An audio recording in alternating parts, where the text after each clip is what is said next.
Hello student, आपका स्वागत है स्प्लिट स्टडी चैनल पे। आज हम लोग पार्ट 4 लेके आए जिसमें हम लोग पूछे गए टीआरई बीपीएससी टीआरई में पूछे गए प्रश्नों का हल हम लोग यहाँ पे देख रहे हैं। जिसमें हम लोग आज पार्ट 4 देखने वाले हैं। इसके पहले जितना भी बिहार शिक्षक भर्ती के लिए टीआरई एग्जाम हुआ है उसमें जितना भी क्वेश्चन पूछा गया उसका डिस्कशन चल रहा है, ठीक। और ये डेली आपको 5 बजे देखने को मिलता है शाम में। तो आप इस क्लास को जरूर ज्वाइन करें शाम में 5 बजे। चलिए आज का सेशन हम लोग स्टार्ट करते हैं।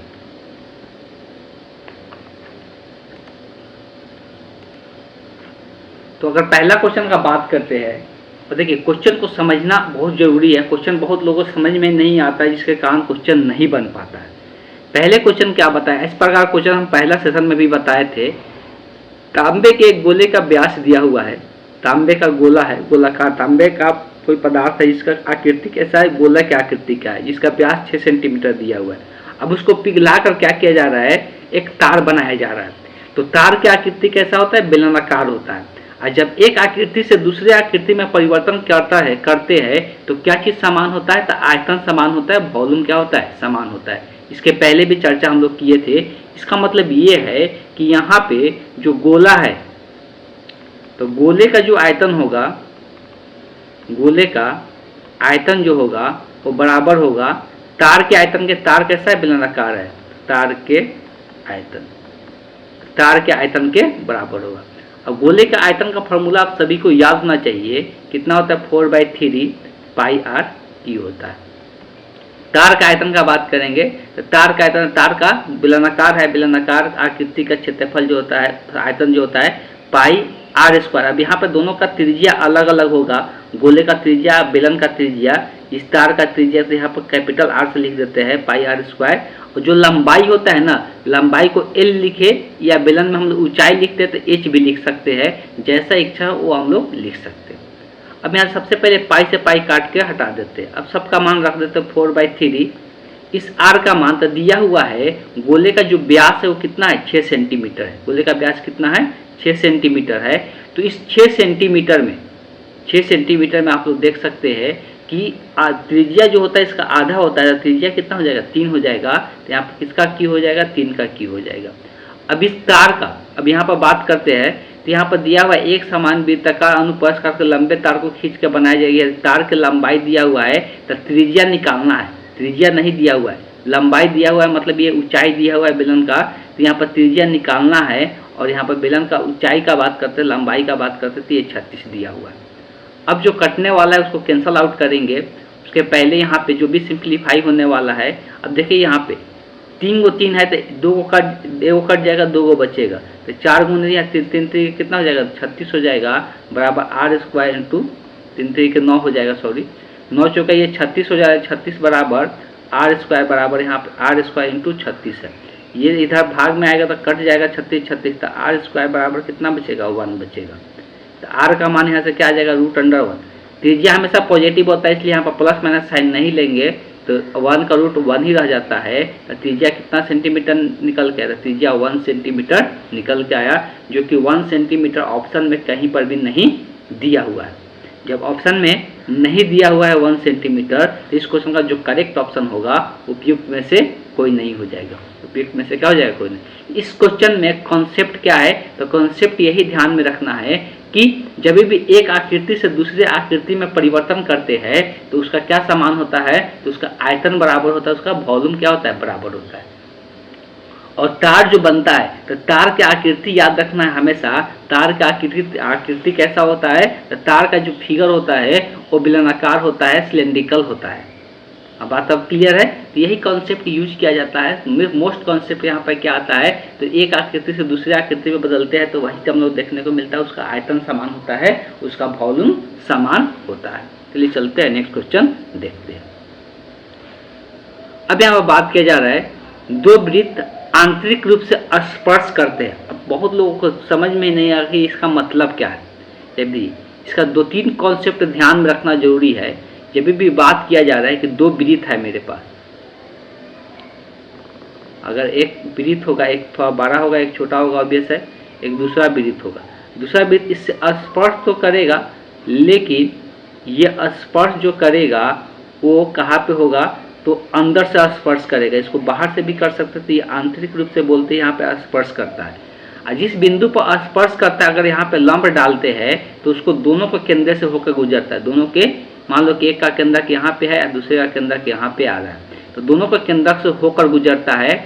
जब उस पर लंब डालते हैं, जहाँ पे स्पर्श करता है, उस स्पर्श बिंदु पर यहाँ पे स्पर्श रेखा ड्रॉ करते हैं, तो अगर यहाँ पे लंब डालते हैं तो वो लंब दोनों के केंद्रक से होकर गुजरेगा। वो लंब किसके, तो दोनों के केंद्रक से होकर गुजरेगा। अभी ये इसका केंद्रक है 12 वाला वृत्त का, तो 12 वाला वृत्त का त्रिज्या को हम लोग कैपिटल आर मान लेते हैं, तो यहाँ से यहाँ तक का दूरी क्या होगा, कैपिटल आर होगा। और यहाँ से यहाँ तक की जो दूरी होगा वो क्या होगा, स्मॉल आर होगा। तो दोनों के केंद्र के बीच की अगर दूरी कोई पूछेगा तो हम लोग क्या बताएंगे, तो कैपिटल आर में से अगर स्मॉल आर घटा देंगे तो दोनों के केंद्र के बीच की दूरी हो जाएगा। तो capital R minus small R में से क्या करेंगे, तो दोनों के केंद्र के बीच की दूरी, और दोनों के केंद्र के बीच की दूरी कितना दिया हुआ है, 6 सेंटीमीटर दिया हुआ है। तो इस किसके बराबर हो गया, 6 के बराबर हो गया।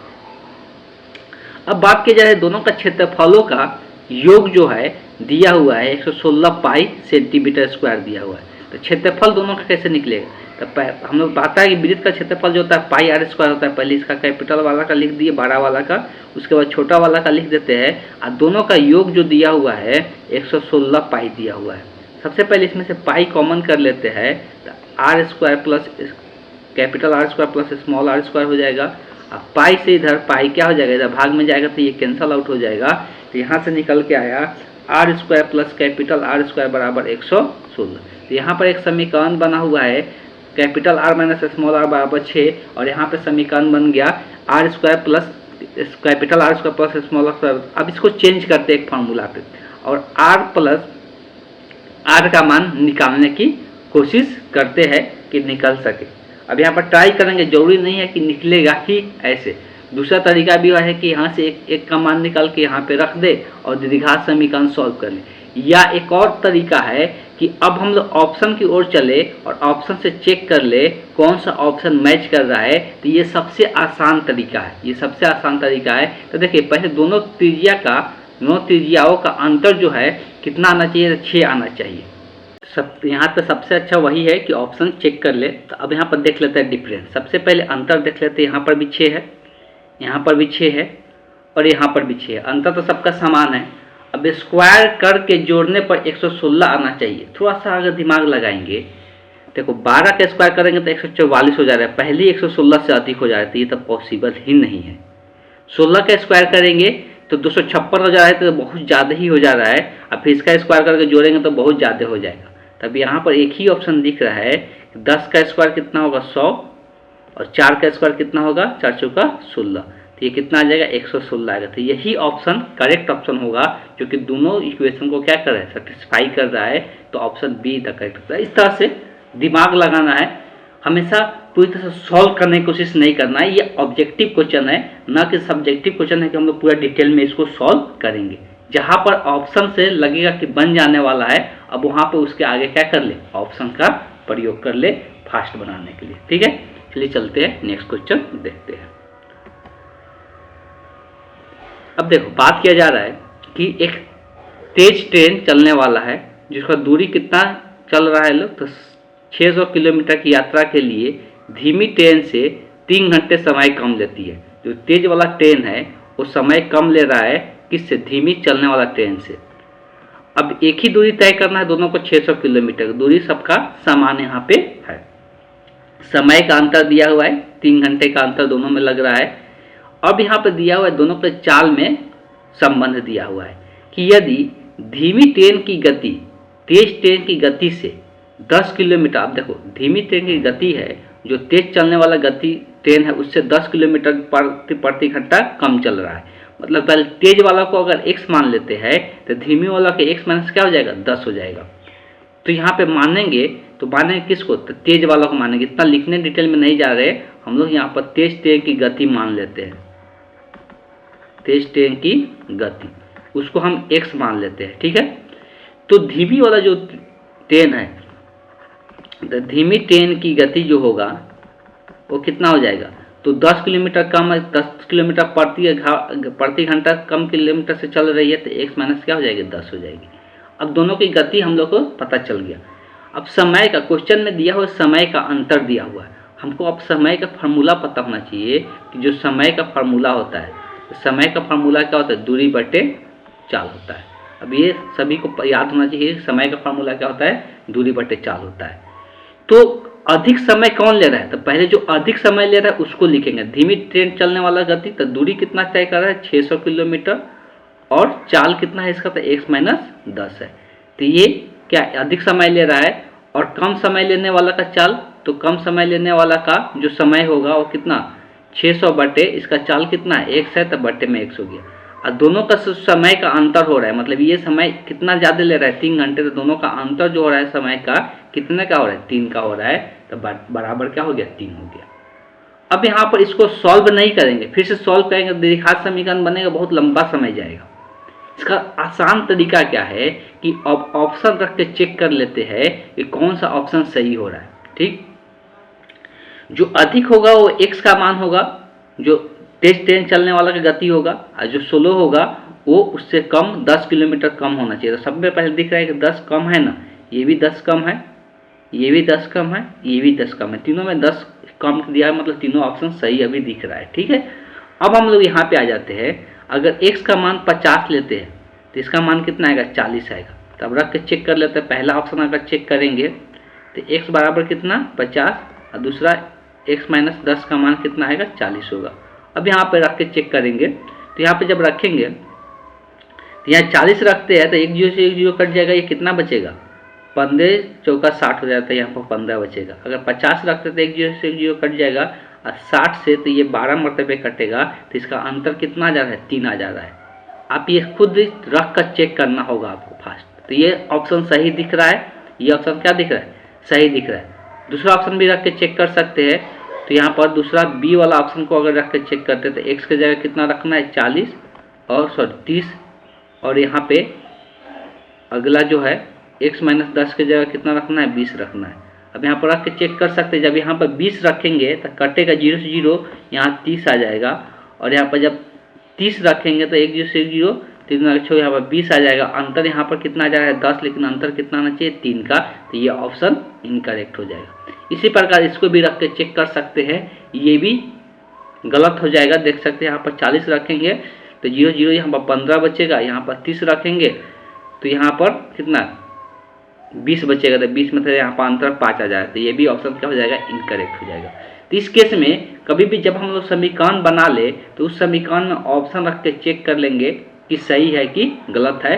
वो एक 1 बाय 1 उसको सॉल्व नहीं करेंगे, नहीं तो यहाँ पर द्विघात समीकरण सॉल्व करने चलेंगे तो समय बहुत ज़्यादा चला जाएगा, जिसके कारण हम लोग क्वेश्चन बना तो लेंगे लेकिन समय खत्म हो जाएगा। तो इस बात को भी समय का भी ध्यान रखना है। तो इस क्वेश्चन का जो करेक्ट ऑप्शन होगा ऑप्शन ए ही तक करेक्ट ऑप्शन हो जाएगा।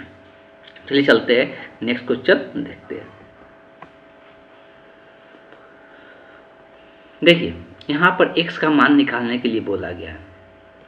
यहाँ पर दिया गया है 1 by x plus 1 by y का मान दिया, 1 by y plus 1 by z का मान दिया हुआ है। अब अगर x का मान निकालना है तो अब इसका आसान तरीका क्या है। सबसे पहले यहाँ पे देखा जाए, अगर तीनों को जोड़ देते हैं, अगर तीनों को पहले जोड़ देते हैं तीनों समीकरण को, तो देखो 1 बाई एक्स कितना बार आएगा 2 बार, 1 बाई वाई कितना बार आएगा 2 बार, 1 बाई जेड कितना बार आएगा 2 बार, मतलब 2 बाई एक्स हो जाएगा। तीनों को जोड़ेंगे तो 2 बटे वाई हो जाएगा प्लस 2 बटे जेड हो जाएगा। इधर तीनों को जोड़ेंगे राइट हैंड साइड में, तो ये तीनों जोड़ के कितना हो जाएगा, तो 8 12 20 और 20 और 10 30, तो इधर कितना आ जाएगा 30। इसमें से 2 कॉमन कर लेते हैं और 2 कॉमन करके उधर काट देते हैं, तो 1 by x plus 1 by y plus 1 by z. तो 2 से पूरा में ये भी बोल सकते पूरा में 2 से भाग कर दिए, तो इधर कितना बच जाएगा 15। अब देखो x का मान निकालना है हमको, तो इसमें से 1 by y plus 1 by z अगर हटा देते हैं तो x का मान निकल जाएगा, और 1 by y plus 1 by z ये दोनों का योगफल कितना दिया है 15। इसके जगह पर हम लोग क्या लिख सकते हैं 15 लिख सकते हैं, सॉरी 12 दिया था, इसके जगह पर क्या लिख सकते हैं 12 लिख सकते हैं, बराबर में कितना है 15। तो 1 बाई एक्स बराबर कितना होगा 15 माइनस 12, तो 1 बाई एक्स बराबर कितना निकल के आएगा 3, हमको x का मान निकालना है, ये 1/x का मान निकला तो हमको पलट देंगे दोनों तरफ, तो इधर बच जाएगा x, इधर पलटेंगे तो 1/3 हो जाएगा। तो यहाँ से x का मान जो निकल के आया कितना हो गया, 1/3 हो गया। तो इस क्वेश्चन का जो करेक्ट ऑप्शन हो गया, option B is the correct option हो गया। चलिए चलते हैं नेक्स्ट क्वेश्चन देखते हैं।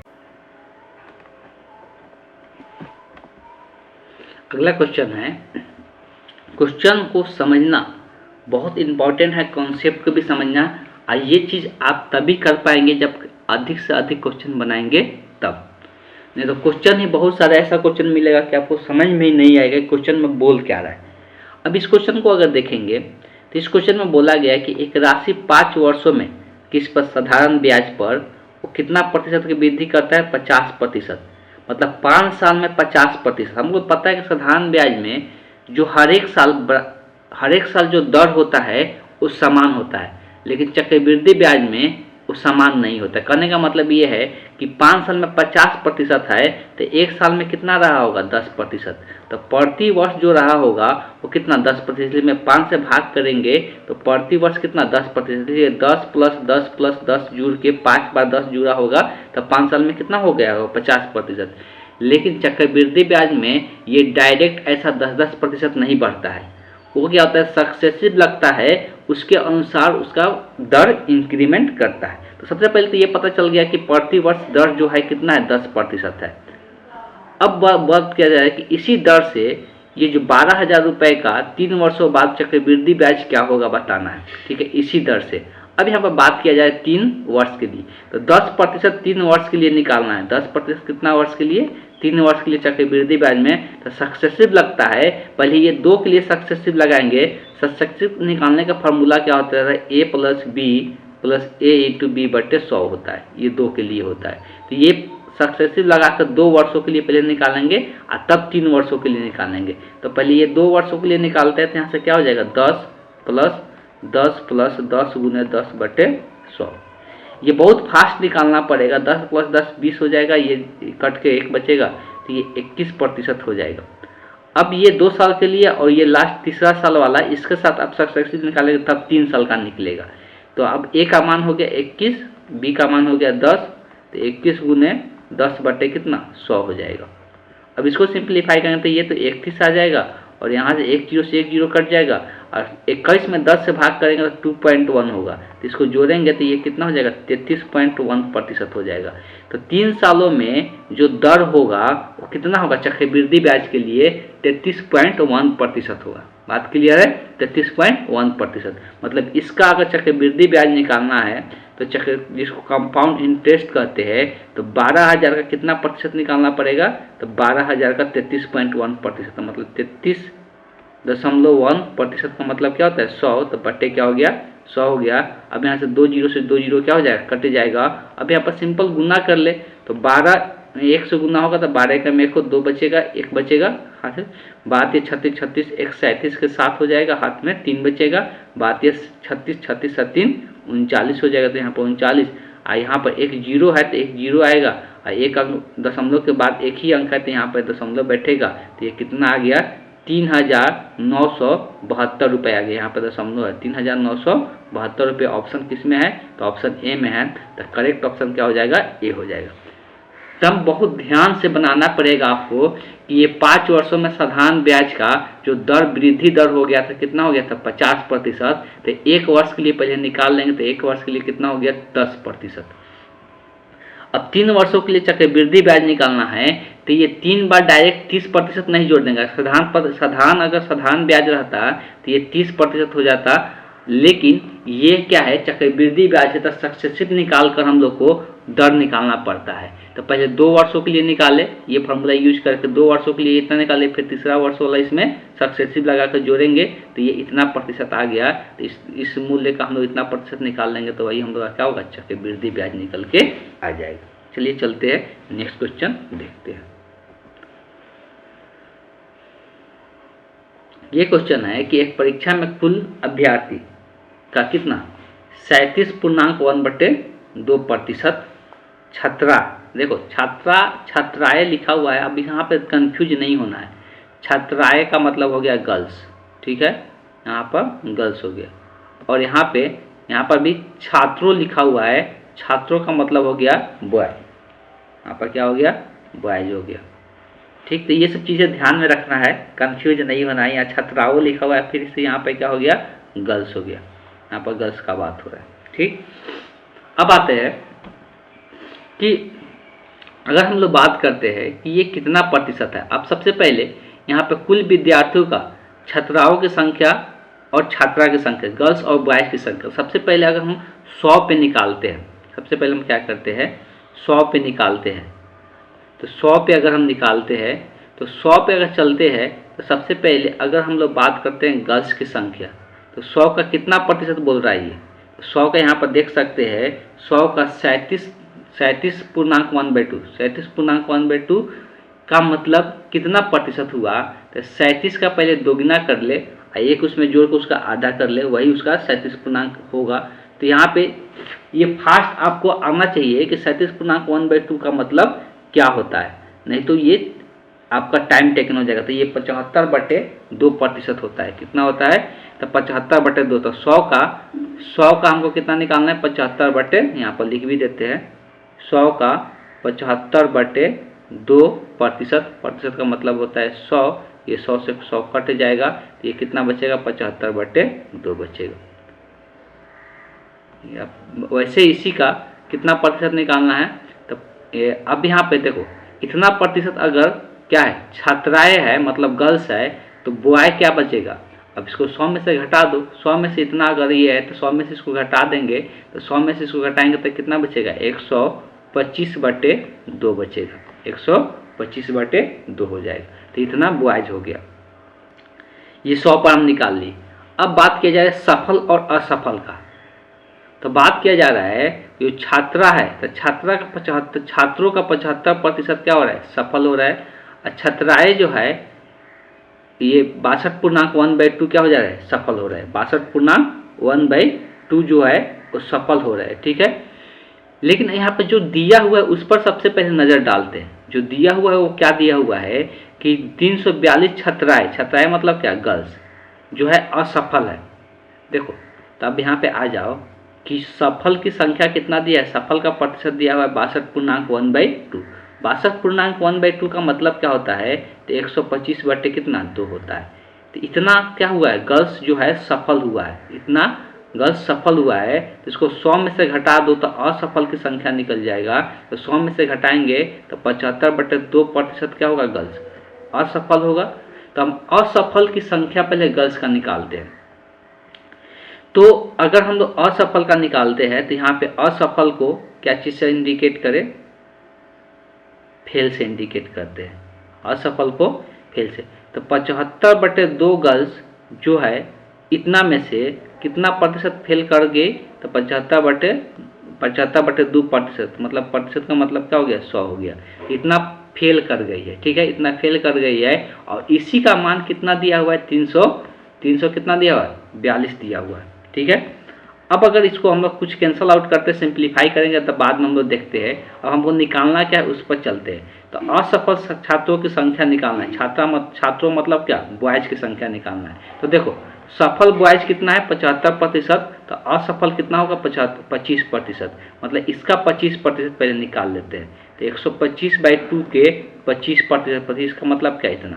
तो ये क्या है, ये असफल, ये भी असफल किसका, बॉयज की संख्या है। ये असफल बॉयज की संख्या है और ये असफल गर्ल्स की संख्या है। तो ये असफल गर्ल्स की संख्या जो है ये दिया हुआ है कितना, 342 है। तो चूंकि इतना का मान 342 है, इसलिए अगर एक का मान निकालते हैं तो कैसे निकलेगा, तो 342 बटे ये जितना ऊपर में है वो सब क्या हो पे नीचे में आ जाएगा, डायरेक्ट लिखते हैं। और जितना नीचे में है वो ऊपर में चला जाएगा, वो ऊपर में चला जाएगा। अब हमको कितना पर निकालना है, हमको इसका मान निकालना है। तो इस पर कितना आएगा, तो इसमें क्या करें, इतना से गुना कर दे। जितना पर निकालना, जब एक पर निकल जाता है और जितना पर निकालना रहता है उसको हम लोग उससे क्या करते हैं, गुना कर देते। थोड़ा सा अगर मिस्टेक करेंगे तो ये गलत हो जाएगा, तो इसलिए ध्यान से सब काम करना है। और यहाँ पर क्या है, 25/100 है।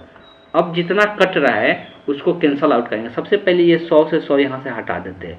ये एक 2 से 2 यहाँ पे हट गया। सब बहुत सा ध्यान देंगे, 25 से ये 3 मरतबे इसको हटा दिए।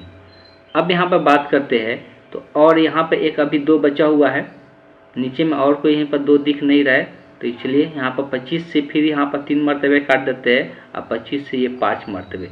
अब ये 3 3 के 9 नीचे में बच रहा है, तो 9 से अगर ये कटेगा तो देख लेते हैं कि 9 से कट रहा है कि नहीं, या पहले 3 से काट ले या डायरेक्ट 9 से ही काटते हैं। चलिए ये 9 लिख देते हैं, डायरेक्ट 9 से काटेंगे तो 9 9 तिया 27 हो जाएगा, 3 मरतबे 9 तिया 27, कितना बचेगा यहाँ पे 7 बचेगा, और 9 8 72, तो यहाँ पे 38 आ जाएगा। अब देखो यहाँ पे 2 बचा हुआ है, 5 बचा हुआ है, 2 में 5 से गुना होगा तो ये 10 हो जाएगा, और 10 में इतना से गुना हो जाएगा तो एक 0 इस पर आ जाएगा, 300 कितना हो जाएगा 80 हो जाएगा। तो 380 असफल बॉयज की संख्या हो गया। तो ये बहुत ध्यानपूर्वक आपको निकालना पड़ेगा और फास्ट कैलकुलेशन भी करना पड़ेगा।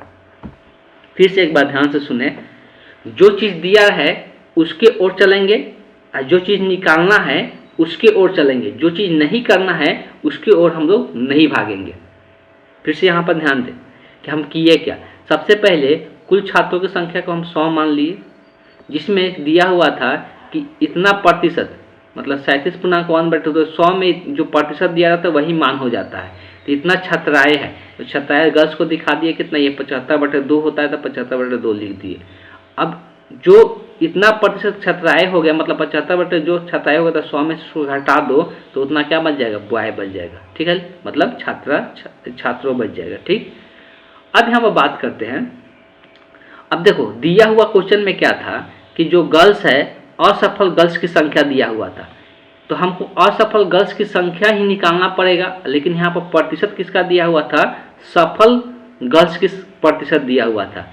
तो हमेशा जो प्रतिशत सफल का दिया रहेगा तो उसको 100 में से माइनस कर दो तो असफल का निकल जाएगा। पहले 62.1/2 का मतलब होता है 125/2, तो ये सफल का संख्या था। तो असफल का निकालने के लिए 100 से माइनस कर दो 72/2, तो असफल का संख्या प्रतिशत निकल गया 72/2%। तो इसका हम क्या कर दिए, इसका 72/2% निकाल दिए, तो वो असफल गर्ल्स की संख्या हो गया। असफल गर्ल्स की संख्या रियल में कितना दिया हुआ था, ये प्रतिशत में निकला, रियल में दिया हुआ था 342, तो ये 342 के बराबर कर दिए। अब हमको ज्ञात क्या करना था, असफल छात्रों की संख्या। तो देखो यहाँ पर भी छात्रों का जो सफल की संख्या दिया हुआ था 75%, तो असफल कितना होगा 25%। तो यहाँ पर असफल की संख्या, छात्रों की संख्या इतना था, तो 25% असफल छात्रों की संख्या ये निकाल दिए। अब यहाँ पर ये इतना का मान था, इतने के बराबर, तो 1 पर निकाल दिए तो 1 का मान इतना आ गया। तो हमको इतना का मान ज्ञात करना था, तो उतना मान यहाँ पर गुना कर दिए तो वही निकल के आ गया। और कैलकुलेशन बहुत आसानी से करना है, घबरा के नहीं करना है, तो गलती होने का चांसेस बढ़ जाएगा। चलिए चलते हैं नेक्स्ट क्वेश्चन देखते हैं। अब यहाँ पर बात किया जा रहा है कि इसके बीच में 2 संभव परिमेय संख्या लिखना है। बहुत सारा अनंत गिनत होगा किसी भी 2 संख्याओं के बीच का परिमेय संख्या, अनगिनत परिमेय संख्या उसके बीच का होगा। लेकिन यहाँ पर हम लोग ऑप्शन के अनुसार चलेंगे। ऑप्शन में दिख रहा है कि सबके ज़्यादातर नीचे क्या दिख रहा है, 6 दिख रहा है। तो सबसे पहले दोनों के नीचे 6 बना लेते हैं। हमको पता है कि 2/3 दिया है और 1/2 दिया है, दोनों का नीचे 6 बनाने के लिए क्या करना पड़ेगा, इसमें ऊपर नीचे कितना से गुना करना पड़ेगा, तो ऊपर नीचे 2 से गुना करना पड़ेगा, तो 4 और 6 हो गया। इसमें 3 से गुना करना पड़ेगा, तो 3 और 6 हो गया। अब देखो नीचे, जब ऊपर में नीचे में सेम हो गया, तो ऊपर में देख सकते हैं कि -4 के बाद क्या आएगा, -3 आएगा, -2 आएगा, -1 आएगा, 0 आएगा, 1 आएगा, 2 आएगा, 2 तक आएगा। तो ये सब इसके बीच में आएगा। नीचे में इसका क्या रहेगा, सबके सब 6 रहेगा। तब देख सकते हैं इसके बीच वाला कौन है, तो -2 और 2 भी आएगा। नीचे में 6 दिख रहा है, तो ये तो पॉसिबल है। 1 और 4, तो 4 वाला तो पॉसिबल नहीं है। यहाँ पे 2 आ रहा है, तो 2 पॉसिबल है, लेकिन ये अब पॉसिबल है कि नहीं, इसलिए कि इसके नीचे क्या दे दिया है, 5 दे दिया है। तो अब इसको पॉसिबल है कि नहीं हम लोग को चेक करना पड़ेगा। अब देखिए इसको थोड़ा सा दशमलव में चेक कर लेते हैं, कितना इसका मान होगा, 0.5 होगा। इसका कितना होगा, 0.5 होगा। इसको दशमलव में निकालेंगे 3/6 को, तो ये 0.5 के 30 0.6 हो जाएगा। मतलब ये अधिक हो जा रहा है इसके मान से, और इसके बीच में बोला है, तो ये भी पॉसिबल नहीं होगा। तो बस एक ही ऑप्शन पॉसिबल हो रहा है, ऑप्शन बी इधर। अब ये पॉसिबल क्यों हो रहा है, इसलिए दोनों के नीचे 6 है, ये सबके नीचे 6, ये पॉसिबल मान है जो इसके बीच में आएगा। ठीक, यहाँ से देख सकते हैं -2 भी पॉसिबल है, 2 भी पॉसिबल है, लेकिन यहाँ पर 4 पॉसिबल नहीं था। अब यहाँ पे अलग से क्यों चेक करना पड़ा, इसलिए कि इसमें इसके नीचे 6 नहीं दिया हुआ था। अगर 6 दिया रहता डायरेक्ट पता चल जाता, लेकिन 5 दे दिया था, तो इसको दशमलव में निकाले तो 0.6 हो गया, और यहाँ पर दशमलव में निकाले तो ये 0.5 हो रहा था। मतलब ये तो 12 था ना, अब इसके बीच का, इसका अंदर का लेना था, लेकिन ये तो बाहर हो जा रहा है, इसलिए ये पॉसिबल नहीं हुआ। तो सिर्फ ऑप्शन बी इसका करेक्ट ऑप्शन हो गया। चलिए चलते हैं नेक्स्ट क्वेश्चन देखते हैं। देखा जाए क्वेश्चन दिया हुआ है, इस क्वेश्चन को भी अगर चाहेंगे तो हम लोग ऑप्शन से चल सकते हैं। ठीक, पहले देख लेते हैं क्या दिया हुआ है। एक पिता का उम्र उसके पुत्र की उम्र की 5 गुनी है, मतलब 5 गुना है, लेकिन 15 वर्ष बाद उसकी उम्र उसके पुत्र की उम्र की 2 गुनी रह जाती है। 15 वर्ष बाद जो पिता का उम्र है वो दुगना हो जाता है, लेकिन अगर वर्तमान में देखेंगे एक पिता का उम्र जो है 5 गुना देखने को मिलता है अपने पुत्र से। तो पिता की उम्र पूछा गया। अब देखो ऑप्शन के हिसाब से चलेंगे, पिता का उम्र अगर 20 मान के चलते हैं वर्तमान में, अभी सब ध्यान देना है, तो 5 गुना बोला है, मतलब पुत्र का उम्र कितना होगा, सन का उम्र जो होगा 4 वर्ष होगा, तभी जाके 5 गुना होगा, 4 5 20। अगर ये ऑप्शन को लेकर चलते हैं तो कितना होगा, 5 वर्ष होगा, तभी जाके 4 5 20 होगा। इसको लेकर चलते हैं तो कितना होगा, 6 होगा, तभी जाके 5 6 30 होगा। तो ये 5 गुना इस तरह से सन का उम्र निकाल लिए वर्तमान उम्र। अब आ जाते हैं 15 वर्ष बाद। 15 वर्ष बाद क्या रिलेशन आ रहा है, तो 15 वर्ष इसमें 15 जुड़ेगा, तो इसमें 15 जुड़ेगा तो ये 35 हो जाएगा, एक तरफ यहाँ पे 15 जुड़ेगा तो ये 19 हो जाएगा। ये दुगना हो रहा है क्या, नहीं हो रहा है, मतलब ऑप्शन क्या हो गया, इनकरेक्ट हो गया। इसमें 15 जोड़ दिया जाए ये 40 हो जाएगा, इसमें 15 जोड़ेंगे तो कितना हो जाएगा, 20 हो जाएगा। ये दुगना हो रहा है, हाँ दुगना हो रहा है, तो ये ऑप्शन सही हो गया। इस पर आ जाते हैं, इसमें 15 जोड़ेंगे तो 45 हो गया, और इसमें 15 जोड़ेंगे तो कितना हो जाएगा, तो इसमें 15 जोड़ेंगे तो ये 21 हो गया। ये दुगना हो रहा है क्या, नहीं हो रहा है, तो ये भी ऑप्शन इनकरेक्ट हो गया। तो बस एक ही ऑप्शन सही हो रहा है, option be the correct option हो गया। तो इस तरह से दिमाग लगाकर आप आसानी से बना सकते हैं। हम पहले क्या किए कि ये वर्तमान उम्र दिया हुआ था ऑप्शन में पिता का, और पुत्र जो है, पुत्र का जो उम्र होगा उसका 5 गुना पिता का उम्र होना चाहिए। तो यहाँ पर 4 वर्ष होगा तभी जाकर 5 से गुना करेंगे तो 20 आएगा, और यहाँ पर 5 वर्ष होगा तभी जाकर 5 से गुना करेंगे तो 25 आएगा। यहाँ पर 5 वर्ष होगा, 6 वर्ष होगा तभी जाकर 5 से गुना करेंगे 30 वर्ष होगा। ये वर्तमान उम्र हो गया। उसके बाद 15 वर्ष बाद बताया जा रहा है कि दुगना होना चाहिए पिता का उम्र। तो 15 वर्ष बाद का उम्र क्या होगा, सब में दोनों में 15 जोड़ेंगे, यहाँ से लिख लिए। और दुगना सिर्फ एक ही ऑप्शन में आ रहा है, ये वाला में, इसलिए option be the correct option हो गया इस क्वेश्चन का। इस तरह से आपको दिमाग लगाना पड़ेगा क्वेश्चन को सॉल्व करने के लिए। चलिए चलते हैं नेक्स्ट क्वेश्चन देखते हैं। अब देखो नीलू है कोई, ठीक, 1 रुपए में 2 नींबू खरीदती है, फिर 3 रुपए में 5 नींबू की दर से बेचती है, तो उसको कितना लाभ हो रहा है बताना है। देखिए लाभ हो या हानि हो, हमेशा पैसा जो पता होना चाहिए वो किस पर पता होना चाहिए, दोनों का जितना खरीदे है, जितना खरीद का मूल्य है उतना ही नींबू के सीपी पता होना चाहिए। मतलब जितना का एसपी, जितना नींबू का एसपी पता है उतना ही नींबू का सीपी पता होना चाहिए। तो अब आसानी से हम लोग क्या कर सकते हैं, लाभ निकाल सकते हैं। अब देखो यहाँ पर खरीदने का मूल्य जो दिया है 2 नींबू का दे दिया है, लेकिन बेचने का कितना का दे दिया है, 5 नींबू का। तो नींबू की संख्या बराबर बनाने के लिए सबसे बेस्ट तरीका क्या है और सबसे आसान तरीका क्या है कि हमेशा जो बेचने और खरीदने वाला नींबू है ना, इसका एलसीएम के बराबर लाने की कोशिश करेंगे। तो 2 और 5 का एलसीएम बात करेंगे तो 10 नींबू आएगा। कितना नींबू आएगा, 10 नींबू। तो हम लोग 10 नींबू के लिए क्रय मूल्य सीपी निकालेंगे और 10 नींबू के लिए हम लोग एसपी निकालेंगे। अब यहाँ पर बात करते हैं सीपी का। अब देखो 2 नींबू का सीपी जो है कितना रुपए है, 1 रुपए है। 2 नींबू 1 रुपए में मिलता है, तो 10 नींबू कितने रुपए में मिला। हम पहले 10 नींबू क्यों लिए बताइए, दोनों का एलसीएम लेना है, जिससे बनाना बहुत आसान हो जाता है। इस बात को ध्यान में रखना है। तो 2 नींबू का अगर 2 नींबू 1 रुपए में खरीदा जा रहा है, तो 10 नींबू ऑब्वियस है कितना रुपए में खरीदा जाएगा, तो 5 रुपए में। तो कोई भी बच्चा भी बता देगा कि कोई 2 रुपए में 2 नींबू 1 रुपए में 2 नींबू मिल रहा है, तो 10 नींबू अगर ले रहे हैं तो कितना में मिलेगा, तो 5 रुपए में। मतलब सीपी कितना हो गया, 5 रुपये हो गया।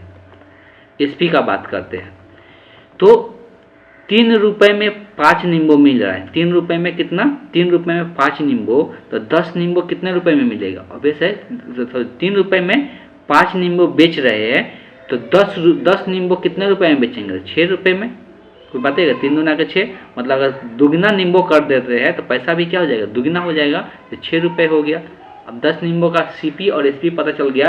कितनाहु नींबू का, समान नींबू का सीपी और एसपी पता चल जाता है तो तुरंत हम लोग लाभ प्रतिशत निकाल सकते हैं। और लाभ प्रतिशत सभी को पता है, ऊपर में हम लोग क्या लिखते हैं? तो ऊपर में एसपी माइनस क्या होता है? सीपी होता है। तो एसपी माइनस सीपी क्या हो जाएगा? 5 - 6, अब बटे में सीपी होता है। सीपी कितना है? 5, और गुने में क्या हो जाएगा? 100 हो जाएगा।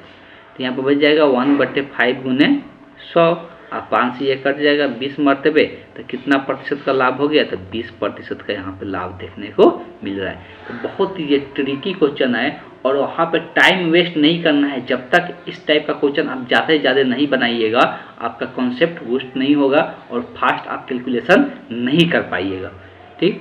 लेकिन आप अगर इस चैनल से जुड़े रहते हैं तो इस प्रकार का क्वेश्चन बहुत सारे आपका रिवीजन करा दिया जाएगा, जिसमें किसी प्रकार कोई क्वेश्चन बनाने में आपको डिफिकल्टी नहीं होगा। चलिए चलते हैं, नेक्स्ट क्वेश्चन देखते हैं।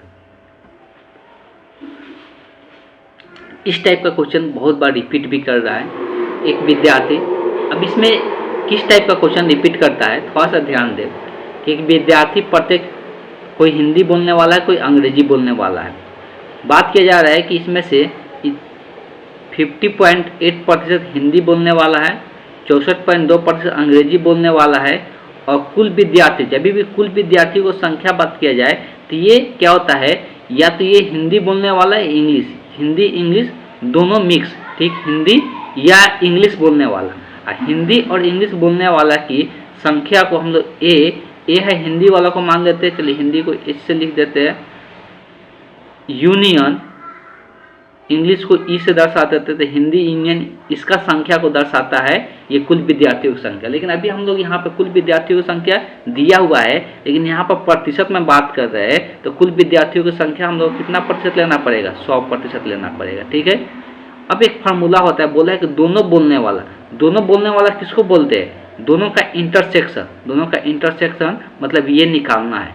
अब फार्मूला जो होता है ये सभी को पता होना चाहिए कि यूनियन का फार्मूला होता है नंबर ऑफ हिंदी बोलने वाला, नंबर ऑफ इंग्लिश बोलने वाला, माइनस नंबर ऑफ दोनों बोलने वाला, जिसका हम इंटरसेक्शन से दर्शाते हैं, ठीक है। इसमें ये 100% होगा, इसलिए कुल विद्यार्थियों की संख्या को ये दर्शाता है, ये भी ध्यान में रखना है। ये 100 हो जाएगा। इसके कितना दिया हुआ है? तो 50.8 दिया हुआ है, प्लस इसका कितना दिया है? 64.2 दिया हुआ है, माइनस इसका निकालना है हम लोग को, इसका निकालना है। तो ये माइनस में इसको इधर लेके आ जाते हैं, सबसे पहला काम ये करते हैं। तो इसको इधर लेके आ जाएंगे तो यहाँ से पहले बचेगा कितना? तो ये 8 2 10 हो जाएगा, 0.4 बचेगा, 5 6 11, 114, और माइनस कितना होगा? 100 होगा।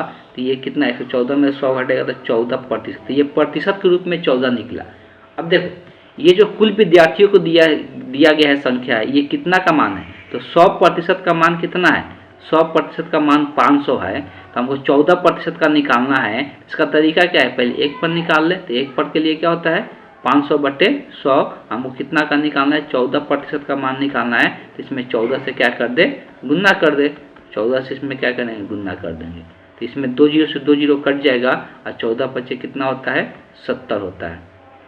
14×5 70 हो गया, जो कि ऑप्शन में हम लोग को दिख नहीं रहा है। तो ऑप्शन में नहीं दिख रहा है, तो इस क्वेश्चन का जो करेक्ट ऑप्शन होगा कौन सा हो जाएगा? ये ई हो जाएगा, इनमें से कोई नहीं। यहाँ पे ध्यान क्या देना है? ये जो कुल विद्यार्थियों की संख्या दिया हुआ है, ये दिखाता है यूनियन को, और यूनियन यहाँ पर प्रतिशत के रूप में दिखाया जाता है, तो वो कितना? 100% है। तो इसलिए यहाँ पर जो प्रतिशत के रूप में सबका मान लिख रहे थे, इसका भी मान किसके रूप में लिख लिए? प्रतिशत के रूप में लिख लिए। अब प्रतिशत के रूप में हम लोग ये दोनों बोलने वाला किस प्रतिशत के रूप में हम निकाल लिए? 14% है। लेकिन दोनों बोलने वाला प्रतिशत के रूप में नहीं निकालना है, संख्या के रूप में निकालना है। तो हमको पता है 100% का मान कितना दिया हुआ है क्वेश्चन में? 500 दिया हुआ है। तो एक का कितना होगा? 500/100। तो इतना क्वेश्चन में भी जब हम एग्जाम में बनाएंगे तो इतना भी लिखने की जरूरत नहीं है। हमको पता है कि ये 100/500 कितना होगा? 100 100 का 500, 100 का मान 500 दिया है तो 500/100 का गुने कितना 14 का निकालना है, तो गुने क्या कर देना है 14 कर देना है। तो ये कॉन्सेप्ट आप जब तक ज़्यादा क्वेश्चन नहीं बनाइएगा, ये सब सारे स्टेप को रिड्यूस करके सिर्फ आपको क्या लिखना है, सिर्फ ये लिखना है और कुछ भी नहीं करना है। इसमें भी बहुत सारे इतना सारी चीज़ें लिखना नहीं है, स्किप करना है स्टेप को लिखने में, जिससे आप क्या कर सकते हैं, फास्ट कैलकुलेशन कर सकते हैं और साथ साथ क्वेश्चन को तेज़ी से बना सकते हैं। और ये एग्जाम में बहुत इम्पॉर्टेंट रखता है कि आप किसी भी क्वेश्चन को कितना जल्दी से सॉल्व करते हैं। इसलिए स्टेप को रिड्यूस आप तभी कर पाइएगा जब ज़्यादा से ज़्यादा आप क्वेश्चन बनाइएगा तब। इसलिए तो इस क्वेश्चन का जो करेक्ट ऑप्शन हो गया, option E the correct option हो गया। तो इस तरह से आज हम लोग फिर से 10 क्वेश्चन डिस्कस किए। ऐसे ही डेली आप लोग को 10 क्वेश्चन का डिस्कशन देखने को मिलेगा इस चैनल के द्वारा। आप डेली 5 बजे जुड़ सकते हैं शाम में। आपको डेली शाम में मैथ का क्लास देखने को मिलेगा 5 बजे, और 6 बजे साथ साथ साइंस का भी क्लास आप लोग को इस चैनल पर देखने को मिल जाएगा। आपको किसी प्रकार कोई डाउट है, आप इसको व्हाट्सएप नंबर पे कांटेक्ट कर सकते हैं और बात कर सकते हैं। चलिए, तो आज का सेशन हम यहीं पे एंड करते हैं। Thank you.